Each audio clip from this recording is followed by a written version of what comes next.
दिले. तो म्हणाला, संदेष्टाचा बाप कोण होता? यावरून शौलही संदेष्टापैकी आहे. तो अभी हम लोग कहते हैं कि शौल को अभिषेक मिला, हालेलुया. लेकिन वचन 10 में क्या कहते हैं कि जब उस हिल के पास है वहां पर कौन था? वहां पर नबियों का झुंड था और शौल वहां पर जा रहा था. और शौल को अभिषेक कहाँ मिला? उस नबियों की झुंड में, उस नबियों की ग्रुप में. वचन क्या कहता है? शौल वहां पर जा रहा था और परमेश्वर का आत्मा वहां पर आया और शौल ने क्या किया? भविष्यवाणी की, है ना. शौल ने क्या किया? भविष्यवाणी किया. तो तुम देखेंगे इस अध्याय में, अध्याय 10 में उनको राजा चाहिए था. परमेश्वर ने शौल को चुना, लेकिन शौल को अभिषेक कितने बार किया? 2 बार किया. Praise the Lord. एक बार कब किया? जब पहले वचन में उसको अभिषेक मिला. और पहले वचन में उसको अभिषेक कैसे मिला? सैमुएल खुद उसके पास गया और सैमुएल ने पर्सनली उसको अभिषेक किया 10वां 1 में. लेकिन 10वें 10 में क्या हुआ? Praise the lord. 10वें 10 में क्या हुआ? नबियों का झुंड था, ग्रुप था और ग्रुप में शौल आया. तो ग्रुप में परमेश्वर का आत्मा उसके ऊपर आया और वहां पर क्या हुआ? उसको भविष्यवाणी की. पढ़े वचन 1 पढ़े, हिंदी में पढ़ो. आगे 1 और कौन सा? हाँ, वही 10वां का 1. 10वां का 1. हाँ. तब शमूएल ने एक कुप्पी तेल लेकर हाँ. उसके सिर पर उंडेला और उसे चूम कर कहा, क्या इसका कारण यह नहीं कि यहोवा ने अपने नीच भाग के ऊपर प्रधान होने को तेरा अभिषेक किया है? अभिषेक किया. अभी वचन 10वां. जब वे उधर उस पहाड़ के पास आए तब नबियों का एक दल उसको मिला और परमेश्वर का आत्मा उस पर बल से उतरा और वह उनके बीच में नबूवत करने लगा. और आगे क्या रहा? जब उन सबों ने जो उसे पहले से जानते थे यह देखा कि वह नबियों के बीच में नबूवत कर रहा है, तब आपस में कहने लगे, किश के पुत्र को यह क्या हुआ? क्या शाऊल भी नबियों में का है? वहाँ के एक मनुष्य ने उत्तर दिया, भला उनका बाप कौन है? इस पर यह कहावत चलने लगी, क्या शाऊल भी नबियों में का है? बस. अरे क्या शाऊल भी नबियों का है? तो तुम देखेंगे ना 2 बार अभिषेक किया था. 10वें में 1 में सैमुएल ने पर्सनली किया था. बट जब सैमुएल ने उसको अभिषेक किया था तब उसने भविष्यवाणी की, तब अन्य भाषा निकली नहीं, कुछ रिएक्शन नहीं था. लेकिन जब वो उस नबियों के ग्रुप में गया तब उसने भविष्यवाणी की. ऐसा क्यों ऐसा? अगर तुम देखेंगे ना कि जो जिस तरीके से कहता हूं मैं, अभिषेक 2 है. एक है जो पवित्र आत्मा का व्यक्ति जो हमको मिलता है और दूसरा है जो पवित्र आत्मा का अभिषेक जो हमारे ऊपर आता है दान वरदान का कार्य करने के लिए. ये 2 अभिषेक है.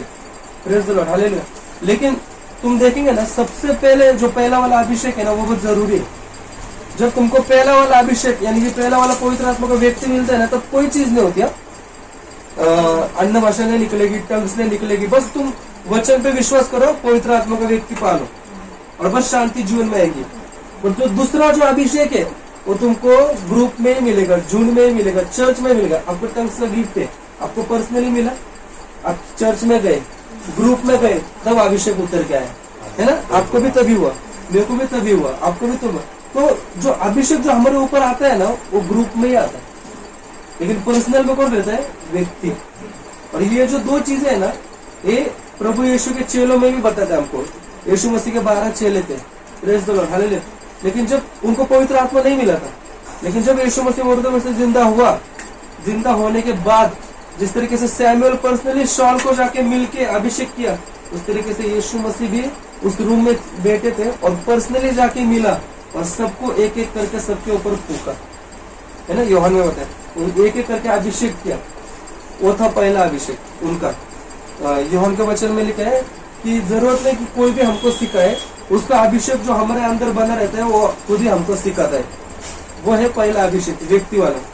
लेकिन जो दूसरा अभिषेक है ना, जो ग्रुप में आता है, जहाँ पर नबूवत, अन्य भाषा निकलती है, भविष्यवाणी निकलती है, वो कब होता है? ग्रुप में. और वो कब आया? चेलों के ऊपर जेरूसलम में, पेंटिकोस्ट के दिन में, जब वो ग्रुप में थे. यीशु पर्सनली आके पहला वाला अभिषेक देके गया, लेकिन ग्रुप में वो जो आत्मा उतरता है सबके ऊपर, वैसा वाला शाऊल के साथ हुआ। तब परमेश्वर ने शाऊल को क्या घोषित किया, राजा चुना, और शाऊल राजा को। ये दो बातें हमको दिखाई देती परमेश्वर के अभिषेक के बारे में कि किस तरीके से परमेश्वर चुनता है। लेकिन अगर अभिषेक के बारे में एक और चीज अगर हम लोग देखेंगे, आगे भी देखेंगे, अभी जिस तरीके से परमेश्वर ने राजा शाऊल को चुना, लेकिन शाऊल ने क्या किया, वो अपनी मनमानी करने लगा। परमेश्वर उसको भेजता था लड़ाई के लिए, तो वो वहां पर क्या करता था, वो खुद चलता था, वो खुद का कार्य करता था।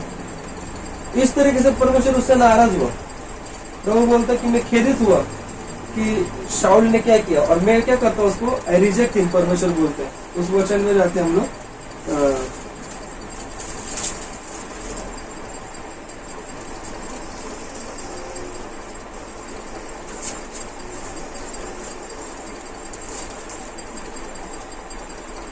वचन 15, अध्याय 15 वचन 10 से। हाँ, सैमुएल को वचन 10। तब यहोवा का यह वचन शमूएल के पास पहुंचा, मैं शाऊल को राजा बनाने के पछताता हूँ, क्योंकि उसने मेरे पीछे चलना छोड़ दिया और मेरी आज्ञाओं का पालन नहीं किया। तब शमूएल का क्रोध बढ़ता और वह रात भर यहोवा की दुहाई देता रहा। तब शमूएल शाऊल से भेंट करने के लिए सवेरे उठा। तब शमूएल को यह बताया गया, शाऊल कर्मेल को आया था और अपने लिए एक स्मारक खड़ा किया और घूमकर गिलगाल को चला गया है। तब शमूएल शाऊल के पास गया और शाऊल ने उससे कहा, तुझे यहोवा की ओर से आशीष मिले, मैंने यहोवा की आज्ञा पूरी की है। शमूएल ने कहा, फिर भेड़ बकरियों का यह मिमियाना और गाय बैलों का यह रंभाना जो मुझे सुनाई देता है, यह क्यों हो रहा है? शाऊल ने कहा, वे तो अमालेकियों के यहाँ से आए हैं, अर्थात प्रजा के लोगों ने अच्छी से अच्छी भेड़ बकरियों और गाय बैलों को तेरे परमेश्वर यहोवा के लिए बलि करने को छोड़ दिया है, और बाकी सबका तो हमने सत्यानाश कर दिया है। तब शमूएल ने शाऊल से कहा, ठहर जहाँ, और जो बात यहोवा ने आज रात को मुझसे कही है वो मैं तुझको बताता हूँ। उसने कहा, कह दे। शमूएल ने कहा, जब तू अपनी दृष्टि में छोटा था, तब क्या तू इजरायली गोत्रों का प्रधान न हो गया? और क्या यहोवा ने इजराइल पर राज्य करने को तेरा अभिषेक नहीं किया? और यहोवा ने तुझे एक विशेष कार्य करने को भेजा और कहा, जाकर उन पापी अमालेकियों का सत्यानाश कर, और जब तक वे मिट न जाए तब तक उनसे लड़ता रह। फिर तूने किसके लिए यहोवा की यह बात टाल कर लूट पर टूट के वह काम किया जो यहोवा की दृष्टि में बुरा है? शाऊल ने शमूएल से कहा, निसंदेह मैंने यहोवा की बात मानकर जिधर यहोवा ने मुझे भेजा उधर चला और अमालेकियों के राजा को ले आया हूँ और अमालेकियों का सत्यानाश किया है। परंतु प्रजा के लोग लूट में से भेड़ बकरियों और गाय बैलों अर्थात नष्ट होने की उत्तम उत्तम वस्तुओं को गिलगाल में तेरे परमेश्वर यहोवा के लिए बलि चढ़ाने को ले आए हैं। शमूएल ने कहा, क्या यहोवा होम बलियों और मेल बलियों से उतना प्रसन्न होता है जितना कि अपनी बात के माने जाने से प्रसन्न होता है? सुन, मानना तो बलि चढ़ाने से और कान लगाना मेढ़ों की चर्बी से उत्तम है। देख, बलवा करना और भावी कहने वालों से पूछना एक ही समान पाप है, और हट करना मूर्तों और गृह देवताओं की पूजा के तुल्य है। तूने जो यहोवा की बात को तुच्छ जाना, इसलिए उसने तुझे राजा होने के लिए तुच्छ जाना है। शाऊल ने शमूएल से कहा, मैंने पाप किया है, मैंने तो अपनी प्रजा के लोगों का भय मानकर और उनकी बात सुनकर यहोवा की आज्ञा और तेरी बातों का उल्लंघन किया है। किसका भय मानकर? प्रजा के लोगों। तुम देखे परमेश्वर ने उसको वहां पर भेजा, प्रभु ने बोला उस राज्य को खत्म करना है, ठीक है, और वहां पर जो कुछ खत्म करना है, तो उसने क्या किया, वो जो भेड़ बकरियां वगैरह थे सब बचा के रखा और राजा को भी नहीं मारा, बाकी सबको खत्म किया। परमेश्वर उससे नाराज हो गए कि ऐसा क्यों किया। तो परमेश्वर ने सैमुएल को भेजा, सैमुएल ने बोला ऐसा क्यों किया। उसने क्यों किया ऐसा, जब वो राजा बना था ना, लोगों का भय मानकर कि चलो अगर लोगों को मैं बोल दूं नहीं नहीं ये बकरी बिक्री सब मारना है, कुछ भी नहीं लेके जाना है, राजा को भी खत्म करना है, तो लोग क्या बोलेंगे शाऊल को, जा हम तेरे को राजा नहीं मानते, हम तेरे को ये नहीं करते। तो शाऊल ने लोगों को खुश करने के लिए उसको नाराज किया। भला है कि इंसान दुखी हो लेकिन परमेश्वर प्रसन्न हो। यह बहुत गलत है कि हम लोग इंसान को खुश करें और परमेश्वर को दुखी करें। शाऊल ने वही किया। शाऊल ने क्या किया, इंसान को खुश करने के लिए प्रभु को दुखी किया। इसलिए प्रभु ने क्या किया, उसको तुच्छ जाना और उसको राजा इसमें से इनकार करने से छोड़ दिया, निकाल दिया। जब उसका अभिषेक परमेश्वर ने किया था, वहां पर एक बात ऐसी दिखाई देती है, अध्याय पढ़ेंगे हम लोग 10वां का वचन 24 26, 10वां का 26 पर है। और शाऊल गिबा को अपने घर चला गया और उसने उसके साथ एक दल भी गया जिनके मन को परमेश्वर ने उभारा था। परंतु कहीं लुच्चे लोगों ने कहा, 10वां का 26 पढ़ रहा हूँ, 10वां का 26, हाँ 10वां का 26, वही ना 25 से पढ़ो, हाँ 25 से पढ़ो। तब शमूएल ने लोगों से राजनीति का वर्णन किया और उसे पुस्तक में लिखकर यहोवा के आगे रख दिया। फिर शमूएल ने सब लोगों को अपने अपने घर जाने को विदा किया। आगे बढ़ो। और शाऊल गिबा को अपने घर चला गया और उसके साथ एक दल भी गया जिनके मन को परमेश्वर ने उभारा था। परंतु कई एक दल भी का, लेकिन ओरिजिनल में अगर तुम देखेंगे ना, वहाँ पर दल नहीं, वहाँ पर एक ही ऐसे लिखे, एक सिद्ध पुरुष उसके साथ गया, valiant man went with him. एक जो सिद्ध पुरुष होता है, शांति वाला पुरुष उसके साथ गया। तो मुझे लगता है कि अभिषेक करने के बाद वो पवित्र आत्मा का व्यक्ति शाऊल के साथ गया और वो बाइबल होता है कि परमेश्वर ने उसके हृदय को छुड़ा। लेकिन जिस तरीके से उसने आज्ञा पालन नहीं किया, तो वहां पर परमेश्वर ने क्या किया, राजा दावीद को चुना। अभी अगर हम लोग देखेंगे अध्याय 16 वचन 1 से पढ़े, अध्याय 16 वचन 1 से।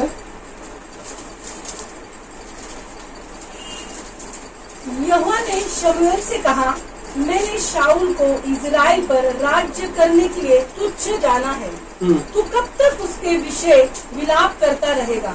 अपने सिंह में तेल भर कर चल, मैं तुझको बैतलम वासी यिशै के पास भेजता हूँ, क्योंकि मैंने उसके पुत्रों में से एक को राजा होने के लिए चुना है। शमूएल बोला, मैं कैसे जा सकता हूँ? यदि शाऊल सुन लेगा तो मुझे घात करेगा।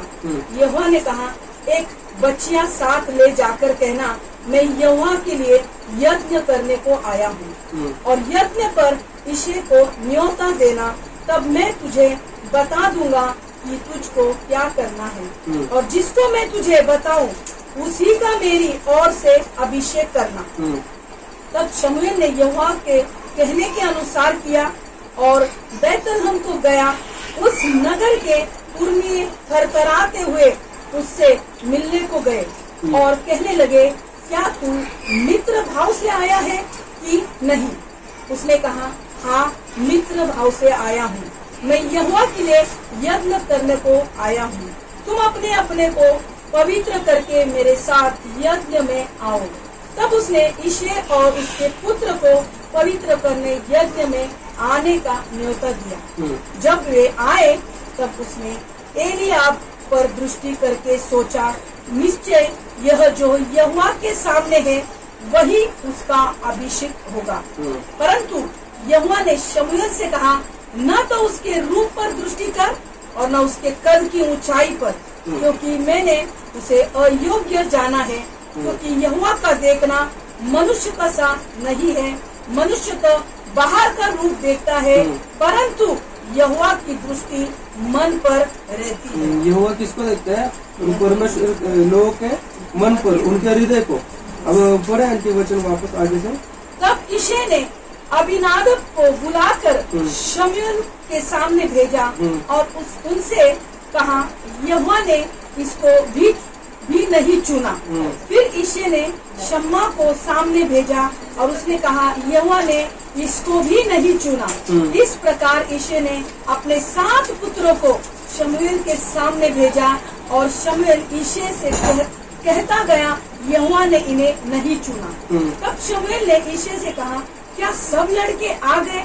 वह बोला, नहीं, छोटा तो रह गया और वह भेड़ बकरियों को चरा रहा है। शमूएल ने यिशै से कहा, उसे बुलवा भेज, क्योंकि जब तक वह यहाँ न आए तब तक हम खाने को न बैठेंगे। तब वह उसे बुलाकर भीतर ले आया। उसके तो लाली झलकती थी और उसकी आंखें सुंदर और उसका रूप सुडौल था। तब यहोवा ने कहा, उठकर इसका अभिषेक कर, यही है। तब शमूएल ने अपना तेल पसीम लेकर उसके भाइयों के मध्य में उसका अभिषेक किया और उस दिन से लेकर भविष्य में यहोवा का आत्मा दाऊद पर बल से उतरता रहा। तब शमूएल उठकर रामा को चला गया। अभी यहाँ पर क्या देखते हैं, परमेश्वर ने बोला कि मैंने अभी एक अभिषेक को चुना है जो राजा होने के योग्य है। तू जा जस्सी के पुत्रों में उनमें का उसका एक पुत्र है, उसको अभिषेक कर। जब गया तो तुम देख रहे क्या, जस्सी ने क्या किया, बाप ने क्या किया, उसको पता है अभी ये आ रहा है। उसने कौन से बच्चों को आगे रखा? बड़े, जो एकदम दिमागदार रहेंगे, चतुर रहेंगे। वो जो उसके जो भाई है ना, वो युद्ध में जाते थे शॉल के साथ, वो लड़ाई करते थे। इसलिए उसके बाप को क्या लगा कि ये कैसे ताकतवर है ना, भाले लड़ाई में। तो इसलिए उसने क्या किया, जो पुत्र है एकदम चतुर है, भलाई में ताकत है, ऐसा वैसा उनको आगे किया। और जो एक उसका बेटा था जो क्या काम करता था, गाय भेड़ चराने का, उसने क्या सोचा कि इसको कैसा अभिषेक करेंगे, इसमें तो कुछ है भी नहीं। ये क्या करते हैं, गाय और भेड़ चढ़ाते हैं। लेकिन परमेश्वर किसको देखते हैं? हृदय को, बाहर मनुष्य को नहीं। और जैसे ने क्या देखा अपने बेटे में, अरे इसकी बॉडी अच्छी है, इसका कद अच्छा है, अरे ये इसमें टैलेंटेड है, अरे ये घोड़े भाले तलवार चलाने में अच्छे। दावीद किस लिए राजा बनेगा? वो तो क्या करते हैं, मेंढरू, मराठी में क्या बोलते हैं इसको, मराठी में क्या बोलते हैं, मेंढपाल है क्या? तो मेंढरू चारवणारा, ऐसे मेंढरू लेके घूमते हैं ना, वैसा वो था।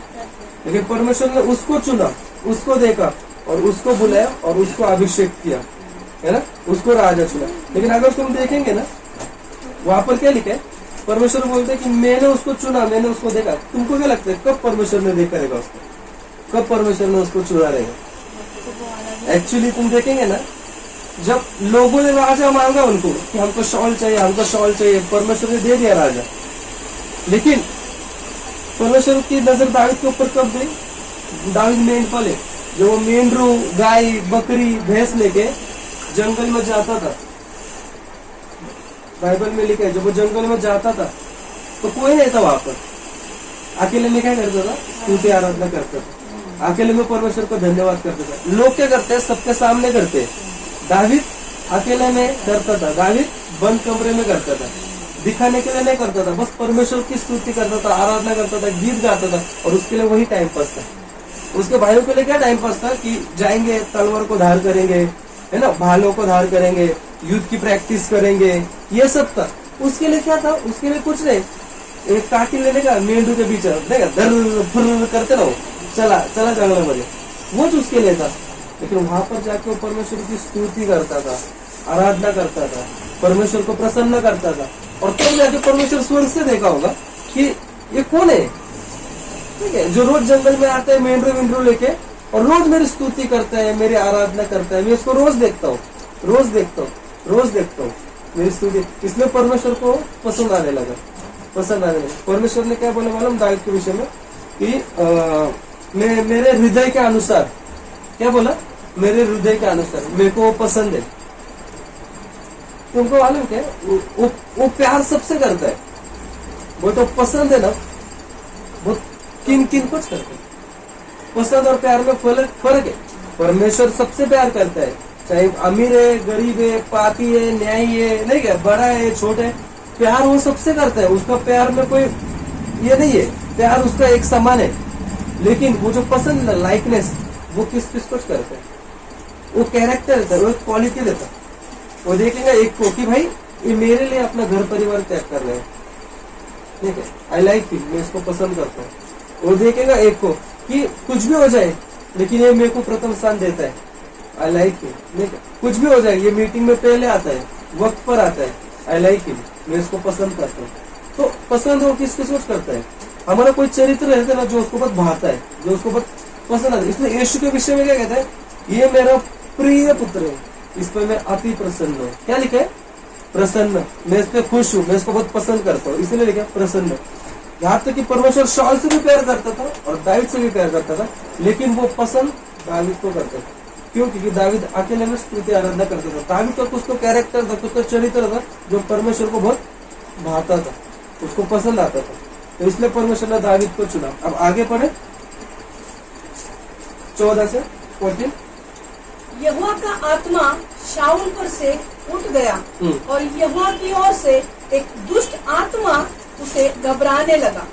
अभी देखो यहाँ पर वचन क्या लिखा है कि परमेश्वर का आत्मा उस पर से उड़ गया और यहोवा की ओर से दुष्ट आत्मा उसके ऊपर आके बैठ गया। तुमको मालूम है जब परमेश्वर ने दावीद को चुना ना, उसी टाइम पे जो शाऊल के ऊपर अभिषेक था राजा, इजराइल का राजा बनने के लिए, वो अभिषेक हटके किसके ऊपर आया, दावीद के ऊपर। वो जगह खाली हो गई है ना, परमेश्वर निकल गया बाहर, वो कमरा खाली हो गया। किसने धरा फिर उस जगह में, कौन घुस गया पहले, दुष्ट आत्मा घुस गया, शैतान। अभी वहां पर क्या लिखा है, चिंता टेंशन में लाने वाली शैतान उसको अभी करता था और परमेश्वर का आत्मा भी दावीद के ऊपर था। और तुम अगर देखेंगे वो जो आत्मा है, जो दुष्ट आत्मा आती थी, वो उसको टेंशन देती थी। क्या टेंशन देती थी कि बाबा अभी मेरा राज का क्या होगा, परमेश्वर ने मेरे को छोड़ दिया है, नहीं क्या, मेरे को त्याग किया है, मेरा राज पर चले जाएगा, मेरी धन संपत्ति चले जाएंगी, मेरा राजा से भिखारी बन जाएगा।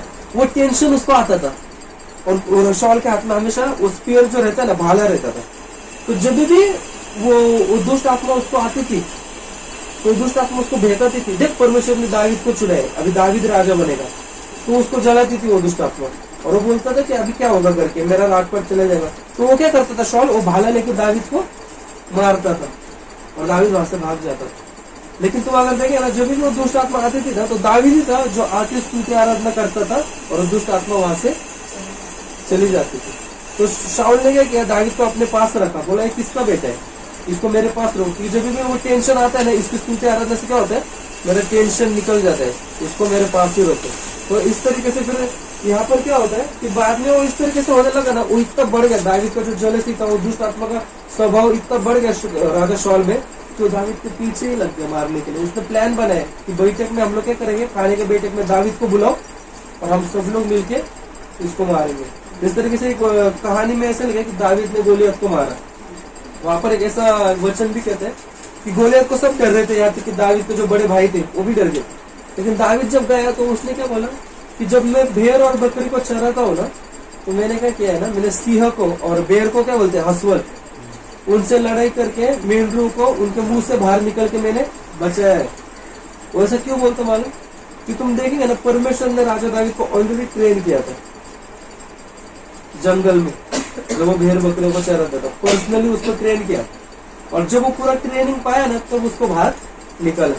समझ में आया तुमको, दावीद जंगल में था, जंगल में स्तुति आराधना तो करता था, वो तो किससे लड़ता था जंगल में, शेर से, है ना, वाघ से, भालू से लड़ता था, उनको मारता था, उनके मुंह से मेंढरों को निकलता था। परमेश्वर क्या कर रहा था, उसको ट्रेनिंग दिला रहा था। जब उसका ट्रेनिंग कंप्लीट हो गया, तब परमेश्वर ने उसको बाहर लेके अभिषेक। यीशु मसीह का भी वैसे ही हुआ, अभिषेक होने का पहले जंगल में गए, शैतान को हराया। जब उस शैतान को हराया, जब उसका ट्रेनिंग कंप्लीट हुआ, वो बाहर निकला। अगर यीशु मसीह की जो परीक्षा है, मान लो लूक 4:1 में उसने पवित्र आत्मा अभिषेक उतर के आया, तो वो किधर गया, जंगल में उतर के गया। तो तुम अगर जंगल में देखेंगे तो क्या होता है, शैतान उसको बोल रहा था कि खा कर, तो उसने उपवास रखा। उपवास में बहुत बड़ा सामर्थ्य, कि उपवास में हम लोग बड़े बड़े सामर्थ्यों को निकाल देते।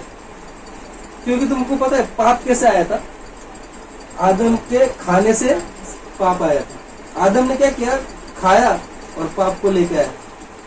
Praise the lord. यीशु मसीह जंगल में गए, शैतान क्या बोल रहे हैं? खा। आदम ने खाया, यीशु ने नहीं खाया, उसने उपवास रखा। समझे? इसने खाया, पाप लेकर आया, बट यीशु मसीह ने नहीं खाया, उसने उपवास रखा, उसने उल्टा किया। खा के जो पाप आया, यीशु मसीह ने उपवास रख के पाप को हरा दिया और निकाल दिया। तो ये चीज हम लोग सीखते हैं कि उसमें भी परमेश्वर हमेशा हमको पर्सनली ट्रेन करता है, सीक्रेटली ट्रेन करता है। और जब हमारी ट्रेनिंग कंप्लीट हो जाती है ना, मेरे को ऐसा लगता है कि हमारा जो पर्सनल लाइफ है, सबका अपना अपना व्यक्तित्व जीवन है। चाहे गुस्सा हो, चाहे स्मोकिंग हो, चाहे ड्रिंकिंग हो, कुछ भी हो, तो तुम्हारे पर्सनल लाइफ में तुम युद्ध करते हो अपने देह के साथ। तुम्हारे पर्सनल लाइफ में लड़ाई करते हो, वो तुम्हारी ट्रेनिंग है। परमेश्वर तुमको वहां पे जीत दिलाना चाहता है। जब तुम्हारी जीत कंप्लीट हो जाए, जब तुम्हारा देह पूरा तुम्हारे ताबे में आ जाए, उस समय परमेश्वर का अभिषेक तुम्हारे ऊपर उतर के आता है, चुनता है तुम्हें इस्तेमाल करने के लिए, नियुक्त करने के लिए। तो ये चीज हम लोग देखते हैं। फिर शाऊल का वो जो दुष्ट आत्मा इतना प्रभावित हुआ कि हमेशा दावीद को मारने का देखता था। लेकिन दावीद के विषय में एक बहुत अच्छी बात समझ में आती है। वचन में जाएंगे, अध्याय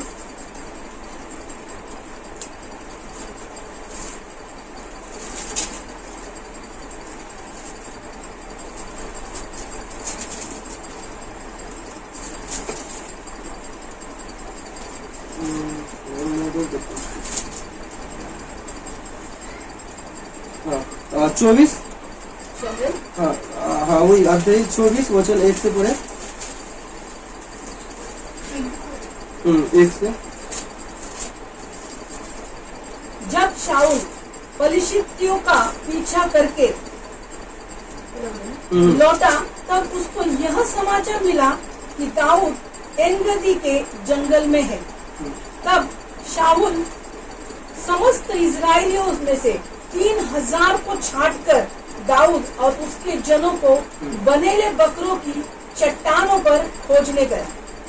जब वह मार्ग पर के भेड़ शालों के पास पहुंचा, जहां एक गुफा थी, तब शाऊल दिशा फिरने को उसके भीतर गया। उसकी गुफा के कोनों में दाऊद और उसके जन बैठे हुए थे। तब दाऊद के जनों ने उससे कहा, सुन, आज वही दिन है जिसके विषय यहोवा ने तुझसे कहा था, मैं तेरे शत्रु को तेरे हाथ में सौंप दूंगा कि तू उससे मनमाना बर्ताव कर ले। तब दाऊद ने उठकर शाऊल के बागे की छोर को छिपकर काट लिया। इसके बाद दाऊद शाऊल के बागे की छोर काटने से पछताया। वह अपने जनों से कहने लगा, यहोवा न करे कि मैं अपने प्रभु से जो यहोवा का अभिषिक्त है ऐसा काम करूं कि उस पर हाथ उठाऊं, क्योंकि वह यहोवा का अभिषिक्त है। ऐसी बातें कहकर दाऊद ने अपने जनों को समझाया और उन्हें शाऊल पर आक्रमण करने को उठने न दिया। बस अभी यहाँ पर हम लोग क्या देखते कि राजा शाऊल दाऊद के पीछे पड़ा मारने के लिए, बहुत सालों से पड़ा था। और जब भी शाऊल आता था, दाऊद वहां से भाग निकलता था, कुछ बोलता नहीं था।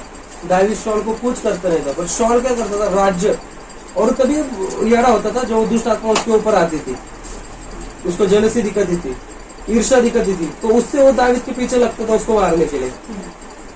एक टाइम पे क्या हुआ, वहां पर ये लोग गए जंगल में और दाऊद और ये लोग क्या हुए, शाऊल वहां पर सो रहा है। जैसे राजा दाऊद ने देखा कि ये सो रहा है, तो राजा दाऊद ने क्या किया, शाऊल का जो ये था, उसका जो पहना था वस्त्र, उसका जो नीचे का जो रोप है, मतलब वो धागा या फिर रस्सी कहते हैं हम लोग, उसको उसने काटा। और जैसे काटा तो पीछे का शाऊल का व्यक्ति क्या कहते हैं, आज परमेश्वर ने तेरे दुश्मन को तेरे सामने पकड़वा दिया है। राजा दाऊद को बोलते हैं, इसको मार डाल, नहीं क्या ऐसे। और जैसे राजा दाऊद करता है, उसके अंदर का आत्मा उसको रोकता है, पवित्र आत्मा उसको रोकता है। और वहां पर वचन लिखता है, राजा दाऊद कहता है वहां पर लिखा कि हिज हार्ट ट्रबल्ड इन, डेविड का जो हृदय है उसको पवित्र आत्मा उसको रोकता है। और फिर राजा दाऊद बोलता है कि ये परमेश्वर का अभिषेक है, ये मेरा प्रभु है, मैं इसके ऊपर कैसे क्या मार सकता हूँ, इसके ऊपर कैसे क्या हाथ उठा सकता हूँ। तो उनको मालूम क्या, एक्चुअली शाऊल जो है वो दाऊद का पास्टर था। शाऊल जो है वो दाऊद का कौन था, पास्टर था। Praise God. दूसरी बात, शाऊल जो है वो दाऊद का राजा भी था, क्योंकि वो पहला राजा था, यानी कि वो राजा था, है ना। दूसरी बात, वो पहला राजा था इजराइल का। और वो परमेश्वर का अभिषेक था। शॉल ने हमेशा उसको ऐसे देखा ना कि ये परमेश्वर का अभिषेक थे, मैं इसको कैसे ये कर सकता। क्योंकि अगर तुम देखेंगे, भले ही कभी कभी ऐसा होता है कि आपका पास्टर आपसे गलत कर रहा है, आपका पास्टर आपको गिराने की कोशिश कर रहा है, दबाने की कोशिश कर रहा है, नहीं, वो जो चीजें रहती है, फिर भी हमने कभी भी जो हमारा पास्टर है या फिर हमारा जो प्रभु है या फिर जो सेवक है, जो दास है, जिससे हम लोग सीखते, उसको कभी भी सवाल नहीं करना। क्योंकि प्रभु क्या बोलते हैं, मेरे अभिषेक का न्याय मैं करूंगा, तुम लोग उसके ऊपर उंगली नहीं उठाना, प्रभु के हाथ में छोड़ना है। शॉल ने कितना सताया दावीद को, दावीद ने एक तरफ भी शॉल को कुछ गलत बोला नहीं। क्यों मालूम? क्योंकि वो उसका पास्टर था, दावीद का पास्टर शॉल था, और सारी चीजें जो दावीद सीखा है वो शॉल से भी सीखा है। राजपाट कैसे करना है, क्या करना है, युद्ध में वो साथ साथ जाते थे। बाद में जैसे शॉल को पता चला कि मेरी कुर्सी पे ये बैठने वाला है, तो जलसी के कारण उसको मारने लगा। फिर भी शॉल ने कहा बोला कि ये मेरा पास्टर है, मैंने इससे बहुत कुछ सीखा है, ये मेरा प्रभु है, मैं इसके ऊपर कुछ कर नहीं सकता, सब कुछ मैं परमेश्वर के हाथों में डाल देता हूँ। और वहां पर क्या लगा कि वो परमेश्वर का अभिषेक थे। हमको पता है कि पवित्र आत्मा निकल गया, पर फिर भी वो परमेश्वर का अभिषेक क्यों है? पवित्र आत्मा तो उसको छोड़ के गया, दुष्ट आत्मा उसके ऊपर आ रही है, पर फिर भी वो परमेश्वर का अभिषेक क्यों है? क्योंकि तुम अगर देखेंगे ना कि दो चीजें, पवित्र आत्मा उसको निकल के गया, लेकिन वो राजा तो तब भी था, है ना, वो राजा तो तब भी था। इसीलिए लिखा है कि उसने उसको बोला कि अभिषेक थे, इसको कुछ हो नहीं सकता। अगर तुम देखो ना, जो पवित्र आत्मा आता है शॉल के ऊपर आया, उसने भविष्यवाणी किया ना, 4-5 लोगों ने देखा कि शॉल की नबी एक गया, उसने टंग्स में बोला। तो जब पवित्र आत्मा का अभिषेक आता है ना, तो लोग देखते, पवित्र आत्मा जब आता है ना, वो बता के आता है कि देख मैं आया हूं करके। जब वो जाता है, वो शांत जाता है, न भाषा निकलती है, न चमत्कार होता है, न कुछ होता है। आते टाइम पे पवित्र आत्मा सामर्थ्य से आता है, बट जाते टाइम पे पवित्र आत्मा गुपचुप चले जाते हैं। सैमसन के विषय में वैसे ही हुआ, है ना, जब सैमसन के बाल काटे दलाइला ने, पवित्र आत्मा जब उसको निकल गया, पवित्र आत्मा उसको बोला कि मैं तुझको जा रहा हूँ छोड़ के, या ऐसा वैसा। आते समय तो बहुत जोरों से आया सामर्थ्य उसके ऊपर, बट जाते समय पवित्र आत्मा गुपचुप जाता है, उसको पता नहीं चलता। जब वो उठा तो उसको लगा कि मैं वापस झटकूंगा, वापस अभिषेक मेरे ऊपर आएगा, मैं वापस ये करूंगा वो करूंगा, उसने वापस किया। लेकिन वहां पर क्या हुआ, उसको पता चला कि अभिषेक मेरे को छोड़ के चला गया। तो उसी तरीके से होता है, वो राजा तब भी था, परंतु उसको कौन छोड़ के गया? पवित्र आत्मा का अभिषेक उसको छोड़ के गया। यहाँ तक कि वो राजा तब भी था। तो आज यही होने वाला है। तुमको मैं बोलता हूँ ना, जो भी प्रभु के दास लोग है, सेवक लोग है, अलग अलग वरदान है, दुष्ट आत्मा निकालने का है, भविष्यवाणी करने का है, या फिर चंगा करने का है, या फिर बहुत अलग अलग परमेश्वर के दान वरदान है। Praise the Lord, hallelujah. वही लोग अंत के दिनों में आएंगे, यीशु बोलेंगे मैं तुमको नहीं जानता। वो क्या बोलेंगे? हे प्रभु तेरे नाम से चमत्कार किए। प्रभु बोलते नहीं जानता। क्यों मालूम? क्योंकि जब एक व्यक्ति है, परमेश्वर का अभिषेक उसके ऊपर आया और प्रभु ने उसको होली स्पिरिट का गिफ्ट दिया। कौन सा गिफ्ट दिया? मान लो एक टंग्स का गिफ्ट दिया, और टंग्स के साथ में हीलिंग का गिफ्ट दिया, चंगा करने वाला। वो व्यक्ति चंगा कर रहा है, तो वो क्या कहलेगा? हीलर, चंगा करने वाला। उसने कुछ गलती किया, अभिषेक उसको छोड़ के गया, है ना, अभिषेक चले जाएगा, लेकिन फिर भी वो कहलाएगा हीलर। अभिषेक जाएगा, लेकिन फिर भी वो चंगा करते रहेगा, क्योंकि स्पिरिट इज अ गिफ्ट, दान है वो। और परमेश्वर जो गिफ्ट दिया तो वो गिफ्ट, वो आवाज लेता नहीं, वो हीलिंग करते रहेगा गिफ्ट के थ्रू। वो कहलाएगा भी हीलर, लेकिन अभिषेक चला गया। राजा शॉल का भी वैसे ही हुआ, अभिषेक चला गया, और राजा फिर भी कहलाया, राजगद्दी पे फिर भी बैठा, फिर भी राज किया, बट अभिषेक उसको छोड़ के चला गया। इसीलिए जब दावीद ने देखा ना, दावीद ने कहा हाँ अभिषेक इसको छोड़ गया, परंतु ये फिर भी उसका चुना हुआ है, राजपट कहेगा, ये अभी भी राज है, ये मेरा पहला पास्टर है। और एक चीज हम लोग ऐसे सिखा देते ना कि इजराइल का जो पहला राजा था कौन है? शॉल। दूसरा राजा दावीद, प्रेज द लॉर्ड। दूसरा राजा कौन है? दावीद। पहला इंसान कौन है? आदम। दूसरा इंसान कौन है? यीशु मसीह। पहला याजक कौन है? अरुण। दूसरा याजक कौन है? यीशु मसीह। पहली पृथ्वी जो अभी बनी है, अंत के दिनों में एक दूसरी पृथ्वी बनने वाली है। पहला आकाश, दूसरा आकाश। जो पहला है ना वो हमेशा चले जाएंगे, जो दूसरा है वो हमेशा रहेगा। पहला इंसान, पहला आदम मर गए, दूसरा इंसान रहा। पहला याजक आरून पाप किया, मर गया। दूसरा याजक आज भी ऊपर जाके बैठा है ना। पहली धरती ये खत्म होने वाली है और दूसरी धरती जो आने वाली सदा काल के लिए। पहला स्वर्ग काल जाएगा और दूसरा स्वर्ग आने वाला है जो सदा काल के लिए। पहला राजा इजराइल का शॉल रिजेक्टेड, दूसरा राजा डेविड एक्सेप्टेड, यानी कि उसमें बताया कि द सेकंड किंग वो यीशु मसीह होगा, एक्सेप्टेड। तो परमेश्वर ने हमेशा पहले वालों को त्यागा है और दूसरे वालों को चुना है। हम लोग क्या करते हैं, पहले वालों को बड़ा करते हैं। इन परमेश्वर के इसमें ऐसा नहीं, परमेश्वर छोटे वालों को बड़ा करते हैं, दूसरों को बड़ा करते हैं। अब्राहम के 2 बेटे थे, ईसक और इश्माइल। बड़ा इश्माइल था, दूसरा ईसक था। किसको चुना? ईसक को, है ना। तो परमेश्वर हमेशा दूसरे वाले को, छोटे वाले को चुनता है, बड़ा वाला नहीं, छोटा वाला नहीं। पर हमारे इसमें ना उल्टा है। अगर तुम देखेंगे ना तो बाइबल का वचन क्या कहता है कि हमारा एक दिन उसके लिए 1000 साल के बराबर है और उसके 1000 साल हमारे लिए एक दिन के बराबर है, ऐसा परमेश्वर का वचन कहता है। तो यीशु मसीह जाके 2000 साल हुए, यानी कि हमको लगता है हमारे कैलेंडर के हिसाब से 2000 साल हो गए, वो गया है। लेकिन उसके कैलेंडर के हिसाब से बस 2 दिन हुए, क्योंकि 1000 साल एक दिन के बराबर है। तो वो जाके बस 2 दिन है। और मैं कहता हूँ वो तीसरे बाइबल में पढ़ेंगे ना, यूहन्ना के वचन में लिखा है, जब वो डोंगर के ऊपर गया तीसरी पहर में आया, प्रचार करने गया तीसरी पहर में आया। बार बार लिखा है तीसरी पहर, तीसरी पहर, तीसरी पहर। क्यों मालूम? क्योंकि वो जो 3000 युग चलेगा ना, 3000 तीसरा पहर, तब उसका आना है 3000 में। और 1 साल बाकी है और 1 दिन बाकी है, 1000 साल बाकी। तुमको वो कहता हूँ, जो वो कहता ना मैं आऊंगा, वो 3000 के साल में ही आएगा, 3000 के दश में ही आएगा और 1000 साल बाकी। तो तुम देखेंगे ना, जब वो मरा पर जिंदा कब हुआ? 3 दिन बाद, यानी कि 3000 साल बाद वो वापस आया। तो अभी जब गया तो वापस वो आएगा ना, 3000 साल बाद आएगा। हमारे लिए 3000, उसके लिए 3 दिन। इसलिए बोला मैं जाके तो शीघ्र आ जाऊंगा, मेरे लिए बस 3 दिन है, बट हमारे लिए 3000 साल है ना। तो ये चीज हम लोग देखते हैं। अभी हम लोग पढ़ेंगे आगे, जिस तरीके से अभी पढ़ा हमने कि वापस, हाँ वचन 25 पढ़े, 1 से पहले ही पढ़े वो। शमूएल की मृत्यु हो गई और समस्त इजरायलियों ने इकट्ठे होकर उसके लिए छाती पीटी और उसके घर ही में जो रामा में था उसको मिट्टी दी। रामा में था, मिट्टी दी। मतलब शमूएल मर गया। हाँ। जो नबी था, जिसने लास्ट टाइम हमने देखा था, जो पैदा हुआ था, शमूएल किसका पैदा था? प्रार्थना का बच्चा था, प्रार्थना का फल था, जो आगे देखते परमेश्वर का नबी बन गया, वो मर गया। अभी अध्याय 26 पढ़े, 1 से, नहीं 1 मिनट, हम लोग वापस उसमें जाएंगे क्योंकि एक चीज हमको परमेश्वर बताएगा। अध्याय 24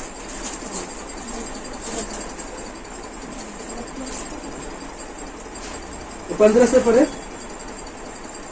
इसलिए यहोवा न्यायी होकर मेरा तेरा विचार करे और विचार करके मेरा मुकदमा लड़े। आंटी वचन 9 से ही पढ़े। हाँ। और दाऊद ने शाऊल से कहा, जो मनुष्य कहते हैं कि दाऊद तेरी हानि चाहता है, उनकी तू क्या सुनता है? तू क्यों सुनता है? देख, आज तूने अपनी आंखों से देखा है कि यहोवा ने आज गुफा में तुझे मेरे हाथ सौंप दिया था और किसी ने तो मुझसे तुझे मार डालने को कहा था, परंतु मुझे तुझ पर तरस आया और मैंने कहा मैं अपने प्रभु पर हाथ न उठाऊंगा। क्या लिखा शाऊल को? कहता है मैं अपने प्रभु पर आगे हाथ न उठाऊंगा, क्योंकि वह यहोवा का अभिषिक्त है। फिर हे मेरे पिता, देख अपने बागे की छोर मेरे हाथ में देख, मैंने तेरे बागे की छोर तो काट ली, परंतु तुझे घात न किया। इससे निश्चय करके जान ले कि मेरे मन में कोई बुराई या अपराध का सोच नहीं है। अभी दावीद क्या बोलते हैं उसको? हे मेरे पिता, शाऊल को कहते हैं। अभी 16 में देखो शाऊल क्या कहते हैं, 16 में। हाँ, जब दाऊद शाऊल से ये बातें कह चुका, तब शाऊल ने कहा, हे मेरे बेटे दाऊद। शाऊल भी क्या बोल रहे हैं? हे मेरे बेटे दाऊद। बाप बेटे का रिश्ता था उनका। आगे, क्या यह तेरा बोल है? तब शाऊल चिल्लाकर रोने लगा। हाँ, शाऊल रोने लगा। आगे, फिर उसने दाऊद से कहा, तू मुझसे अधिक धर्मी है, तूने तो मेरे साथ भलाई की है, परंतु मैंने तेरे साथ बुराई की। और तूने आज यह प्रकट किया है कि तूने मेरे साथ भलाई की है कि जब यहोवा ने मुझे तेरे हाथ में कर दिया तब तूने मुझे घात न किया। भला क्या कोई मनुष्य अपने शत्रु को पाकर कुशल से जाने देता है? इसलिए जो तूने आज मेरे साथ किया है इसका अच्छा बदला यहोवा तुझे दे। और अब मुझे मालूम हुआ है कि तू निश्चय राजा हो जाएगा और इज़राइल का राज्य तेरे हाथ में स्थिर होगा। हाँ, क्योंकि शॉल ने भी उसको आशीर्वाद दिया। अभी अध्याय 26 में वापस वो बोल के शांति में गया, वो तो दुष्ट आत्मा वापस आई शॉल के पास, वापस सताने लगी, वापस टेंशन, मेरा राजपाट मेरा गद्दी चला जाएगा, वापस वो दावीद के पीछे मारने के लिए। सेकंड टाइम भी गया बट दावीद के हाथ में एक शॉल ही आया और सेकंड टाइम भी दावीद ने मारा है। अध्याय 26 और वचन 8 से पढ़े। तब अभिषेक ने दाऊद से कहा, परमेश्वर ने आज तेरे शत्रु को तेरे हाथ में कर दिया है, इसलिए अब मैं उसको एक बार ऐसा मारूं कि भाला उसे भेदता हुआ भूमि में धस जाए और मुझको उसे दूसरी बार मारना न पड़ेगा। दाऊद ने अभिषेक से कहा, उसे नष्ट न कर, क्योंकि यहोवा के अभिषेक पर हाथ चलाकर कौन निर्दोष ठहर सकता है। फिर दाऊद ने कहा, यहोवा के जीवन की शपथ, यहोवा ही उसको मारेगा, या वह अपनी मृत्यु से मरेगा या वह लड़ाई में जाकर मर जाएगा। यहोवा न करे कि मैं अपना हाथ यहोवा के अभिषेक पर उठाऊं और उसके सिरहाने से। अब 17 से बोल रहा 17। तब शाऊल ने दाऊद का बोल क्या है पहचान कर कहा, हे मेरे बेटे दाऊद, क्या यह तेरा बोल है? दाऊद ने कहा, हाँ मेरे प्रभु राजा, मेरा ही बोल है। फिर उसने कहा, मेरा प्रभु अपने दास का पीछा क्यों करता है? मैंने कहा, मैंने क्या किया है और मुझसे कौन सी बुराई हुई है? अब मेरा प्रभु राजा अपने दास की बातें सुन ले। यदि 21 से पढ़ेंगे 21। शाऊल ने कहा, मैंने पाप किया है। हे मेरे बेटे दाऊद, लौट आ, मेरा प्राण आज के दिन तेरी दृष्टि में अनमोल ठहरा, इस कारण मैं फिर तेरी कुछ हानि न करूँगा। सुन, मैंने मूर्खता की और मुझसे बड़ी भूल हुई है। दाऊद ने उत्तर देकर कहा, हे राजा, भाले को देख, कोई जवान इधर आकर इसे ले जाए। यहोवा एक एक को अपने अपने धर्म और सच्चाई का फल देगा। देख, आज यहोवा ने तुझको मेरे हाथ में कर दिया था, परंतु मैंने यहोवा के अभिषेक पर अपना हाथ उठाना उचित न समझा। बस अभी यहाँ पर क्या है, 2 टाइम दावीद मार सकता था, 2 टाइम उसने मारा है। 2 टाइम तो बोले कि ये परमेश्वर का अभिषेक थे, इस पर हम लोग हाथ नहीं उठा सकते। परमेश्वर का अभिषेक करने खुद परमेश्वर करेगा। दावीद के साथ गलत हुआ, हमारे साथ गलत होता है, हम नहीं सह पाते। उसके साथ गलत हुआ, वो चुप रहा, उसने सहा और परमेश्वर ने लेकिन उसको उठाए। उसका जिंदगी देखेंगे ना राजा दावीद, कौन उसका भाग रहा था। शॉल इधर आ रहा है, मार रहा है, भाग रहा है, इधर आ रहा है, मार रहा है, भाग रहा है। दावीद अपने पत्नी को लेकर, अपने बच्चों को लेकर कुछ गलती नहीं किया, फिर भी दर बदर भाग रहा है, भटक रहा है। उसका जो भागना था, उसका जो मेहनत था, बाद में फल लेके आया। किस लिए? राजा बना इस्राएल का, है ना। और परमेश्वर ने उसी चीज में उसकी परीक्षा भी ली कि मैं देखता हूँ कि तेरे मन में कोई राजपाट के लिए लालच तो ना है, तो राजपाट के लिए शॉल को ही ना मारे। दावीद ऐसा बोल भी सकता था कि नहीं क्या, इसको मार दूंगा तो मैं ही राजा बन जाऊंगा, पर उसने वो नहीं किया। उसने न्याय परमेश्वर के हाथ में सौंप दिया, राजगद्दी परमेश्वर के हाथ में सौंप दिया। अगर राजा दावीद शॉल को मारता था, लोग क्या कहते थे, तो दावीद राजा कैसे बना? शॉल को मार के। बट आज का देखा राजा दावीद राजा कैसे बना? खुदा ने उसे चुना था, खुदा ने राजा बनाया था, उसने इसको चुना था। अभी शमूएल बोलते कि सॉल इतना परेशान हो गया था कि उसने एक टाइम पे क्या किया था, जो सारे नबुवत थे, सारे नबी लोग हैं, उसने याजक को तक मारा। राजा शॉल ने याजक को मारा। उसके बाद जितने भी नबी थे नगर में, उन सब नबियों को गांव से निकाल दिया, भगा दिया। बाद में इस तरीके से हो गया कि जो फिलिस्तीन अटैक कर रही थी इजराइल के ऊपर, तो शाऊल परेशान हो गया, अभी मैं कहाँ जाऊँ, क्योंकि परमेश्वर मेरे को ना दर्शन दे रहा सपने में, ना मुझसे बात कर रहा, ना कोई नबियों के द्वारा मेरे साथ बात कर रहा, ना मेरे साथ कांटेक्ट कर रहा, और ना ही सैमुएल जिंदा है, सैमुएल मर गया, तो अभी मैं क्या करूँ। तो वो जो जादू टोना करने का सामर्थ्य वगैरह जो करते हैं वो टाइम पे एक स्त्री थी, वो उसके पास गया और उसके पास जाके क्या बोला कि सैमुएल को जिंदा कर या फिर उससे कांटेक्ट कर, क्योंकि वो क्या करती थी, मुर्दों से कांटेक्ट करके यहाँ पर लेके आती थी।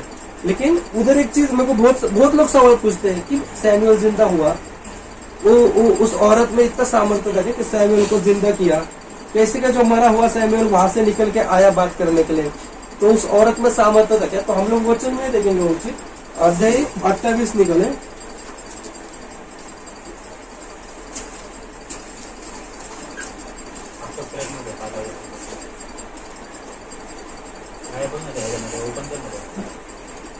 हाँ वचन 9 से पढ़े थे 28 का।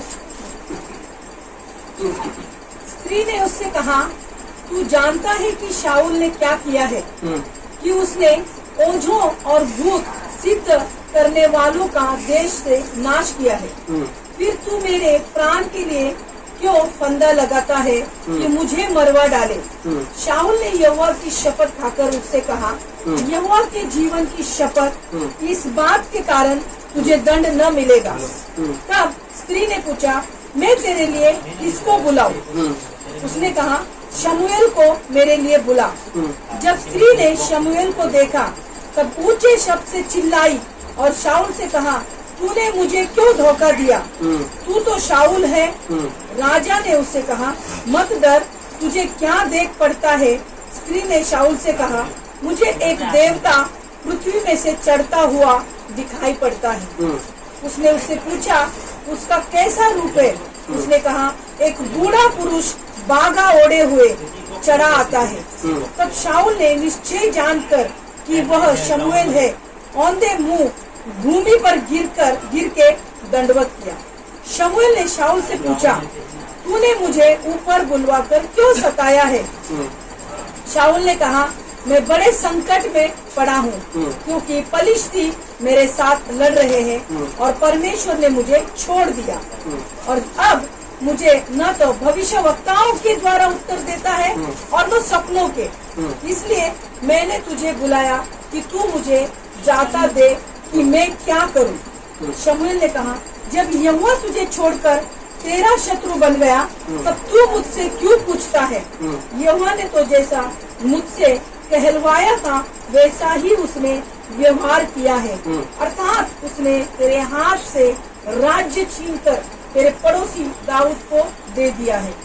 तूने जो यहोवा की बात न मानी और न अमालेकियों को उसके भड़के हुए कोप के अनुसार दंड दिया था, इस कारण यहोवा ने तुझसे आज ऐसा बर्ताव किया। फिर यहोवा तुझ समेत इजराइलियों को पलिश्तियों के हाथ में कर देगा और तू अपने बेटों समेत कल मेरे साथ होगा। क्या बोला है? कल मेरे साथ होगा। आगे, और इजरायली सेना को भी यहोवा पलिश्तियों के हाथ में कर देगा। तब शाऊल तुरंत मुंह के बल भूमि पर गिर पड़ा और शमूएल की बातों के कारण अत्यंत डर गया। उसने पूरे दिन और रात भोजन न किया था। बस तो यहाँ पर क्या देखते हैं, वो गया और उस औरत ने क्या किया, सैमुएल को लेकर। बट यहाँ पर वचन देखते हैं ना, उस औरत ने नहीं जिंदा किया, उस औरत ने नहीं लेके आया। वो औरत खुद सैमुएल को देख के डर गई थी। वो औरत खुद चिल्लाई उठी, सैमुएल को देखा तो सैमुएल को खुद वहां पर भी परमेश्वर ने भेजा। अगर तुम देखेंगे ना, हम लोग मरते हैं, मरने के बाद हम लोग एक जगह है जहाँ पर सब लोग जाते हैं, सब आत्मा वहां पर जाते हैं और वहां से कोई बाहर आ नहीं सकता। क्यों मालूम? क्योंकि वो जो जगह है ना, उसके पहरेदार खुद स्वर्गदूत है। परमेश्वर के स्वर्गदूत खुद पहरेदारी करते हैं। कोई यहाँ का व्यक्ति वहां नहीं, वहां का व्यक्ति यहाँ नहीं जा सकता। और जितने भी आत्मा वहां पर जाते हैं ना, सब लोग गहरी निद्रा में जाते हैं, सब लोग सोते हैं। मृत्यु यानी कि क्या है, जैसे हम लोग रात में सोते हैं ना, वैसा सोना है। वो सब लोग सो रहे, जितने भी लोग मर गए वो सब लोग वहां पर सो रहे। और कब उठेंगे? जब वो आएगा तभी सब लोग उठेंगे। और उनके लिए कैसा होगा, जब हम लोग सोते तो हमको पता चलता गाड़ी गई बाहर, कोई आके गए, नहीं पता चलता ना। वैसे उनको भी नहीं पता चला दुनिया 2000 से 30,000, 30 से 40,000 साल बदल रहे, युग बदल रहे, उनको कुछ लेना देना नहीं, वो सो रहे। और जब यीशु आएगा ना तो उनके लिए बस ऐसा है, अरे मैं मर गया था उठा, यानी कि मैं सोया था उठा, तो ऐसा होने वाला है। तो वो सब वहां पर सैमुअल पे वापस सो रहा था। ये वो जो औरत थी वो क्या करती थी, वो सिर्फ कॉन्टेक्ट करती थी, किधर से, वो स्पिरिट्स के थ्रू, यानी कि गिरे हुए स्वर्गदूत के द्वारा जादू टोना, जो कि परमेश्वर नहीं चाहता वो चीज, लेकिन उसमें सामर्थ्य नहीं था सैमुअल को लेके आना। वहां पर जिस तरीके से शुरुआत से शॉल सैमुअल की मदद लेता था कि क्या करूं क्या करूं, और आखिरी टाइम में भी जो वो सैमुअल को ढूंढ रहा था, परमेश्वर ने सैमुअल को लेके आया और बोला जा उसको बता करके कि अभी तेरा राजपाट खत्म, कल तू और तेरा बच्चा जॉनथन दोनों मेरे साथ हो गए वहां पर उस युग में, यानी कि अब तुम लोग खत्म होने वाले। तब साउल इतना निराश हुआ कि वो उसने खाना तक नहीं खाया, और दूसरे दिन जब युद्ध हुआ तो गया, शॉल भी मर गया और जॉनथन भी मर गया। राजा दावीद के पास एक जन उससे लड़ाई में से भागते भागते आया, बोला राजा दावीद को कि तेरा शत्रु मर गया, नहीं गया, शॉल मर गया, जॉनथन मर गया। राजा दावीद ने क्या किया उसको, बोला कि किसने मारा शॉल को, तो वो बोला कि नहीं क्या, वो फिलिस्तीन ने मारा ऐसा। और शॉल कैसे मरा तुमको बताता हूँ। जैसे उसको पता चला ना कि मेरे पास कुछ नहीं है, अभी सामर्थ्य निकल गया, तो उसका जो एक ये था, वो जो रथ चलाने वाला था, उसको बोलता है वो कि जल्दी से मेरा गला काट, मेरे को मार, मैं नहीं चाहता कि जो शैतान के लोग हैं उनके हाथों से मैं मर जाऊं, जल्दी से मेरे को मार। तो वो भी डरने लगा कि प्रभु क्यों कैसे मारूंगा, तो मेरा राजा है। तो शॉल ने खुद अपनी तलवार से खुद को मार दिया, उसने आत्महत्या करके गिर गया, खुद को मार दिया। तो एक वो जो था वो भागते भागते बोला कि तेरा दुश्मन मर गया। राजा दावीद वहां पर फाड़ा अपने कपड़े, घुटने पर गया, रोया, इतना रोया कि नहीं गया, पूरा मट्टी मिट्टी मारने लगा। और बाद में फिर वो बोला कि जिसने मेरे पास ये समाचार लेके आया मेरे प्रभु का, मेरे राजा का, उसको लगा कि उसने मेरे को प्रसन्न नहीं किया। राजा दावीद बोले तूने मेरे को अत्यंत निराश किया है, परमेश्वर के अभिषेक का तूने गलत खबर मेरे को सुसमाचार आनंद से सुना रहा था, उसको राजा दावीद ने वो खत्म कर दिया। बाद में राजा दावीद ने वहां पर गया, शॉल जॉनथन का बदला लिया, और जॉनथन का जो बेटा था उसको वहां पर राजवार किया। परमेश्वर इतना महान है, अगर तुम देखेंगे यीशु मसीह राजा दावीद के वंशावली से तो आए, लेकिन परमेश्वर ने साउल को भी नहीं छोड़ा, उस घराने को भी नहीं छोड़ा, कि मरियम का जो ब्लड लाइन है ना वो जॉनथन के लाइन से भी कनेक्ट होती है। आगे जाके उसका जो वंशावली है ना, सॉल के भी घराने से मसीह को लेकर बाद में इजराइल का राजा दावीद बनता है और युद्ध मतलब राज करने लगते हैं। अब आखिरी चीज में दावीद के हाथ से एक बहुत बड़ी गलती हो जाती है, और वो आखिरी चैप्टर है, ये देख के आज बाइबल स्टडी की मीटिंग खत्म करेंगे, जो हम लोग देखेंगे। हाँ, सैमुएल में है, सेकंड सैमुएल में जाएंगे। ये आखिर है, एक क्या मीटिंग खत्म करेंगे। हाँ, अध्याय 11 वचन 1 से। अभी राजा दावीद बहुत बड़ा राजा बन गया है ना, बहुत सालों से बहुत युद्ध किया, परमेश्वर उसके बहुत साथ है। पढ़े 11:1 से।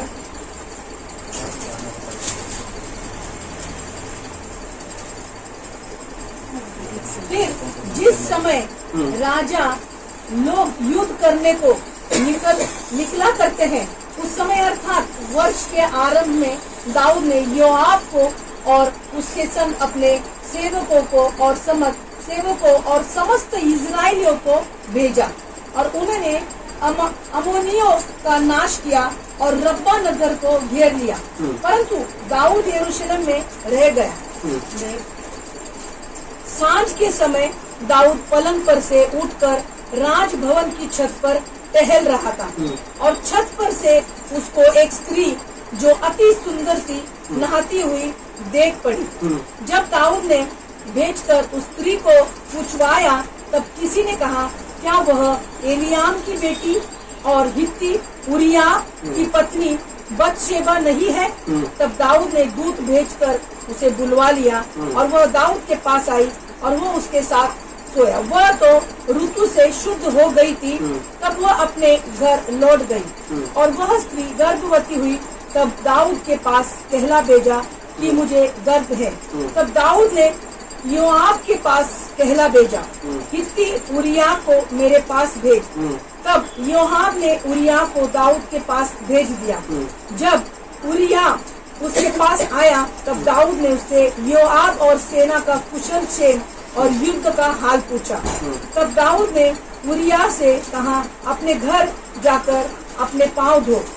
और उरिया राजभवन से निकला और उसके पीछे राजा के पास से कुछ इनाम भेजा गया। अभी यहाँ पर देखो, युद्ध चल रहा था, युद्ध चल रहा था वहां पर। राजा दाऊद नहीं गया, वो जेरूसलम में ठहरा, और जब अपने घर में टहल रहा था उसकी नजर दूर गई तो वहां पर उसने देखा एक औरत जो नहा रही है। तो जैसे उसने वहां पर उसकी नजर वहां पर गई तो उससे पाप हुआ। उसने उस औरत को बुलाया और उसके साथ गलत संबंध बनाए, बेविचारी किया, और जैसे उसने पाप किया उस स्त्री को भेजा तो उस स्त्री क्या हुई, गरोदर हुई। गरोदर होने के बाद उस स्त्री वापस आई। अभी राजा दाऊद को पता चलेगा कि क्या है, मैं फंस गया, तो उसने क्या किया, स्त्री को भेजा घर पे। यानी कि हम लोग सोच सकते हैं कि उसका अभी लव अफेयर कर रहा है, वो पीठ पीछे धोखा दे रहा है, स्त्री भी धोखा दे रही है और राजा दाऊद भी धोखा दे रहे हैं। अभी जो स्त्री का पति था यूरिया, प्रेज द लॉर्ड, वो युद्ध में था, और वो जब आया तो राजा दाऊद ने क्या बोला उसको कि अभी तू काम पे मत जा, अभी तू युद्ध के लिए मत जा, तू घर पर जाके आराम कर। मतलब वो क्या चाहता था, सोचा उसका गेम देख रहे तुम कितना चालाक है वो चाहता था कि वो घर पर जाएगा, वो अपने बीवी के साथ ये करेगा, और बाद में वो बच्चा किसके नाम से आएगा, यूरिया के। वो ऐसा खेल खेल रहे, इतना चालाक निकला वो। बाद में फिर क्या हुआ, यूरिया लेकिन इतना वफादार था, वो घर में गया। वो किधर गया, वो जो इजराइल का जो गेट है ना, एंट्री गेट, उधर गया और वहां पर ही सोया। और राजा दाऊद बोला क्या रे तू घर में गया क्या? राजा दाऊद को बोलता है कि प्रभु मेरे जो साथीदार है वो रखवाली कर रहे हैं और मैं कैसे का घर जाऊं, इजराइल की रखवाली छोड़ के। छोटा सिपाही था लेकिन वफादार था, नहीं गया वो। राजा दाऊद परेशान हो गया, अभी क्या करने का, आगे। जब दाऊद को यह समाचार मिला उरिया अपने घर नहीं गया, तो दाऊद ने उरिया से कहा क्या तू यात्रा करके नहीं आया, तो अपने घर क्यों नहीं गया? उरिया ने दाऊद से कहा जब संदूक और इजराइल और यहूदा झोपड़ियों में रहते हैं और मेरा स्वामी योआब और मेरे स्वामी के सेवक खुले मैदान पर डेरे डाले हुए हैं, तो क्या मैं घर जाकर खाऊं पीऊं और अपनी पत्नी के साथ तो तेरे जीवन की शपथ और तेरे प्राण की शपथ कि मैं ऐसा काम नहीं करने का। दाऊद ने उरिया से कहा आज यही रह और कल मैं तुझे विदा करूंगा। इसलिए उरिया उस दिन और दूसरे दिन भी यरूशलेम में रहा। तब दाऊद ने उसे न्योता दिया और उसने उसके सामने खाया पिया और उसी ने उसे मतवाला किया। और सांझ को वह अपने स्वामी के सेवकों के संग अपनी चारपाई पर सोने को निकला, परंतु अपने घर न गया। सवेरे दाऊद ने योआब के नाम पर एक चिट्ठी लिखकर उरिया के हाथ में भेज दी। उस चिट्ठी में यह लिखा था सबसे घोर युद्ध के सामने उरिया को रखना, तब उसे छोड़कर लौट आओ कि वह घायल होकर मर जाए। क्या गेम किया था राजा दाऊद ने? बोला कि ठीक है तू अभी घर नहीं जाएगा तो अभी इसको तो मारना पड़ेगा, नहीं क्या ऐसा? तो राजा दाऊद ने क्या बोला, अपना जो सैनिक था उसको लेटर लिखा, बोला कि यूरिया को युद्ध में लेके जाओ, और युद्ध में जो सबसे भयंकर जहाँ पर लड़ाई होता है, फिलिस्तीन का सबसे भयंकर सैनिक है, उधर सबसे करीब इसको रखो और तुम लोग पीछे हट जाओ और इसको वहां पर मरने दो, है ना? पाप किया। और अपना बाइबल सच्चा है, वो किसी का साइड नहीं लेते, भले परमेश्वर का चुना हुआ हो या फिर भले कोई नबी हो। बाकी ग्रंथ तुमको देखेंगे अच्छा बताएंगे, लेकिन बाइबल सच्ची है, वो कभी झूठ बताती नहीं है। स्टार्टिंग से बाइबल सच्ची है और सच्ची बातें बताएंगे। यहाँ तक कि अपने दासों ने भी जो गलत किया, पाप किया, वो भी बाइबल खुले तरीके से बताते, क्योंकि बाइबल सच्ची है ना, इस तरीके से। अब आगे देखेंगे, उसने यूरिया को भेजा और क्या हुआ, पढ़ो आगे। अतः योआब नगर की अच्छी रीति से देखभाल कर जिस स्थान में वह जानता था कि वीर है, उसी में उरिया को ठहरा दिया। तब नगर के पुरुषों ने निकलकर योआब को युद्ध किया और लोगों में से अर्थात दाऊद के सेवकों में से कितने खेत आए और उनमें हित्ती उरिया भी मर गया। तब योआब ने दाऊद को युद्ध का पूरा हाल बताया और दूत को आज्ञा दी, जब तू युद्ध का पूरा हाल राजा को बता चुके, तब यदि राजा जलकर कहने लगे तुम लोग लड़ने को नगर के ऐसे निकट क्यों गए? क्या तुम न जानते थे कि वे शहर पना पर से तीर छोड़ेंगे? यरूबेशेत के पुत्र अबीमेलेक को किसने मार डाला? क्या एक स्त्री ने शहर पना पर से चक्की का उपरला पाट उस पर ऐसा न डाला कि वह तेबेस में मर गया।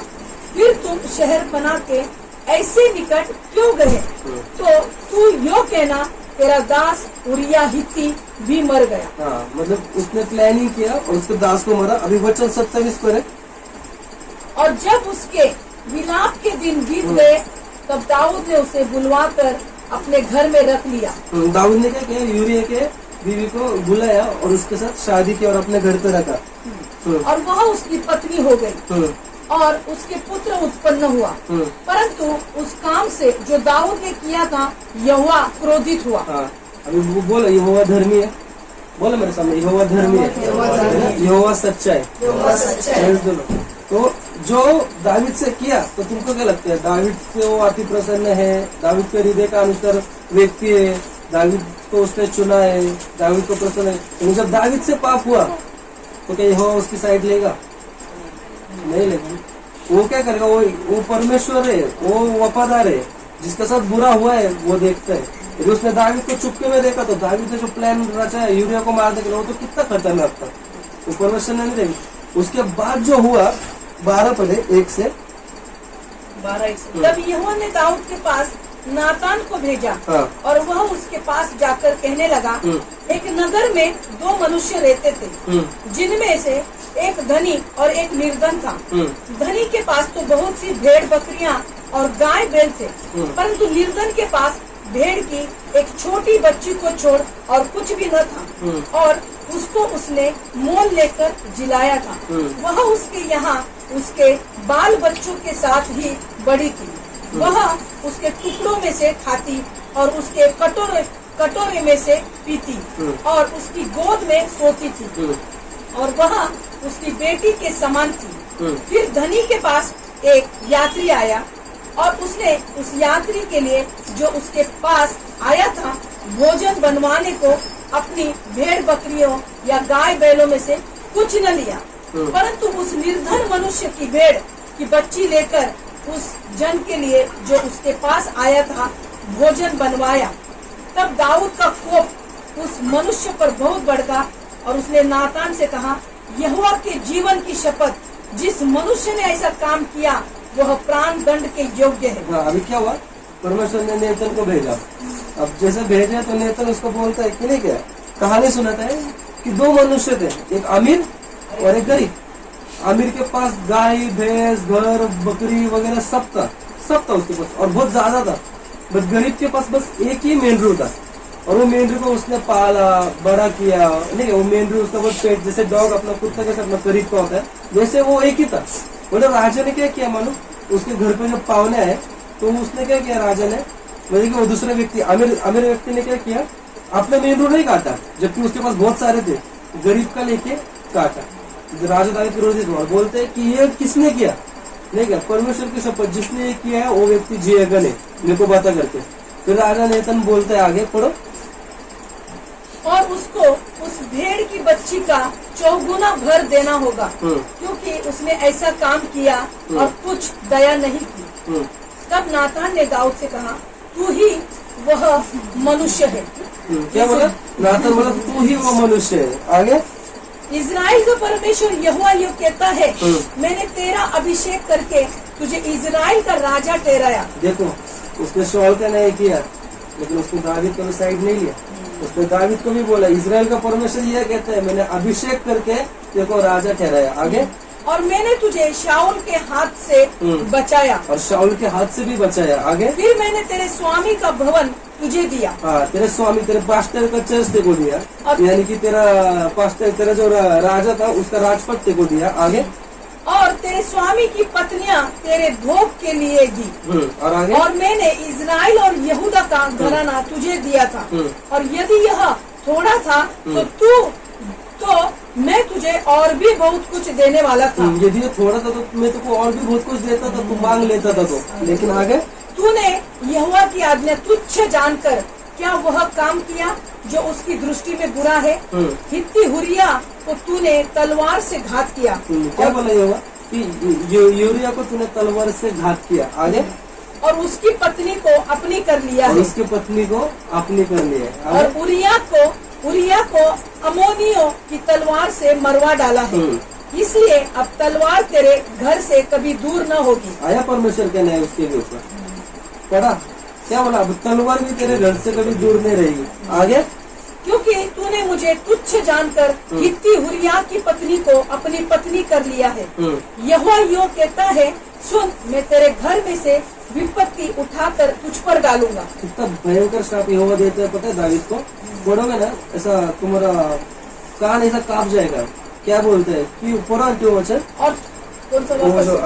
यहोवा यूं कहता है, सुन, मैं तेरे घर में से विपत्ति उठाकर तुझ पर डालूंगा और तेरी पत्नियों को तेरे सामने लेकर दूसरे को दूंगा। क्या बोला, तेरे पत्नियों को तेरे सामने से लेकर दूसरों को दूंगा। क्यों, तूने दूसरे की पत्नी को लिया ना, दूसरे की पत्नी को लिया ना, मैं तेरे पत्नी को तेरे सामने से लेकर दूसरों को दूंगा।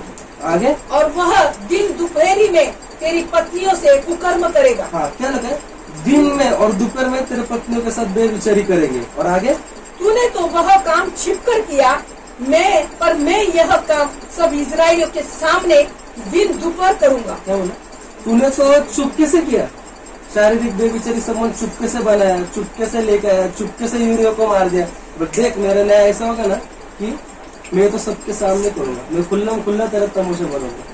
यहोवा धार्मिक है, यहोवा सच्चा है, उसके साइड नहीं है। मरा एक व्यक्ति निर्दोष था, परमेश्वर ने उसका न्याय दिया और वो खत्म होना वचन ये बोल के 15 तक की। हाँ, क्या बोला कि नहीं 15 तक ही है ना।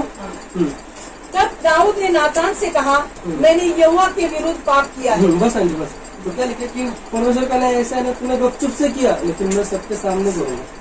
बाद में दावीद का जिंदगी ऐसे होना, उसके बाद तुमको बोलता इस चीज के बाद राजा दावीद के जो बेटे थे वही आपस में झगड़े करने लगे, तलवार कभी उसके घराने से दूर नहीं गई, वही मारने लगे। उसका जो बेटा था अब्सलोम, उसने अपने भाई को मारा राजपाट के लिए, और उसने क्या किया मालूम, उसने राजा दावीद को निकल दिया। राजा दावीद भाग गया जंगल में बेटा बाप को मारने के लिए, और राजा दावीद रो रहा है कि मेरा बेटा ही तलवार लेके मेरे को मारने के। कई साल वो जंगल में भटकता रहा, और वो जो चीज है ना, उसका ही बेटा उसका ये बना, विनाश का कारण बना। परमेश्वर ने उसको इस तरीके से सताया, यानी कि न्याय आया। और फिर जाके वो जंगल में रोया, पश्चाताप किया, फिर स्तोत्र सहित 1 और 51 उसने वहां पर लिखा, और तब जाके कहते हैं, परमेश्वर मुझसे दूर न हो, तेरा आत्मा मुझसे लेना नहीं। पश्चाताप किया उसने उस समय पे, और फिर परमेश्वर ने उसे वापस माफ किया, क्षमा किया, परंतु न्याय उसके जीवन में नहीं आया। एक चीज अगर तुम लोग देखेंगे ना कि उससे पाप हुआ ही कैसे। पहली बात तो लड़ाई चल रही थी, ये राजा है, राजा है, किधर जाना चाहिए युद्ध में, बेटा किधर है घर में, इसलिए पाप हुआ। अगर वो उस दिन लड़ाई में जाता था, उसको बेटशेबा दिखती नहीं, बट वहां पर बेटा घर में और अपने सैनिकों को भेजा, और वहां पर वॉकिंग करते करते नजर देखी, शैतान ने उसको बहकाया, वहां पर देख बोला, देखा, बेचारे आंखों से किया, आंखों से शारीरिक में आई, और फिर पाप हुआ। और फिर वो पाप को छुपाते छुपाते छुपाते बहुत ही बड़ा पाप कर गए। लेकिन परमेश्वर ने भी वहां पर कितना भयंकर है, जब मैंने पढ़ा ना, मैं बोला अरे बाप रे, परमेश्वर ने तो कितना भयंकर चीज किया दावीद को। तो दावीद ने बोला, तूने तो चुपके से किया, बस देख, मैं तो खुला सबके सामने करूंगा। तूने एक गरीब निर्दोष की पत्नी को आपने अपना बनाया, मैं तेरे पत्नी को खुलेआम दिन बाजार में सब दूसरों को बनाऊंगा। राजा दावीद का बेटा जब उसके पीछे भागा ना, जब वो भागा, अपने पत्नियों को छोड़ के भागा, बाद में उसका घराना बिखर गया, उसकी पत्नियां बिखर गई, किधर क्या गए राजा दावीद को नहीं मालूम। फिर जंगल में रहा इतने साल, तो कोई उसने जो पाप किया ना, वो सब उसके ऊपर आया। तो हमारा, तो इससे हमको क्या समझ मिलता है कि देखो परमेश्वर सच्चा है, वो किसी की साइड नहीं लेता, और वो निर्दोष है ना। और यदि निर्दोष के साथ गलत होता है तो यकीन परमेश्वर न्यायी है, वो देखता भी है और न्याय भी करता है। तो जैसा हमने देखा राजा दावीद और सौल के विषय में, तो आगे भी हम लोग देखेंगे। आप प्रार्थना में जाते हैं।